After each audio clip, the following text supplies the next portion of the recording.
G-Shock Collab ni banyak menggunakan packaging yang menarik. Antara model yang bagi aku collaboration yang packaging dia cukup menarik adalah GD100MS-06S Gundam.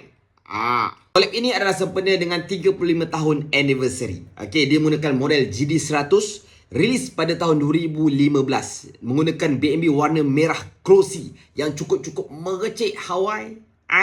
Hadir dengan negatif display dan juga design printing di BMB yang cukup-cukup menarik berserta dengan back case yang mempunyai engrave yang tersendiri. Ini antara model kebiasaannya yang mesti ada bagi penggemar model GD100 ataupun kolektor-kolektor GD100. Untuk model GD100, kebiasaannya dia sesuai untuk tangan yang bersizing agak besar lah. Seperti berbadan saiz M dan ke atas. Dia tak sesuai untuk tangan saiz kecil. Sebab apa? Shape bezel dia yang agak besar. Mempunyai auto light, ada world time, itu adalah penambah rasa untuk model GD100. So, untuk para kolektor GD100, adakah model ini dah ada dalam koleksi peribadi korang? Bagi korang, mana-mana nak cuci mata, nak tengok-tengok jam ke, nak beli jam ke, atau nak jual jam ke, jemput follow account ini. Jumpa untuk review jam yang seterusnya. See ya.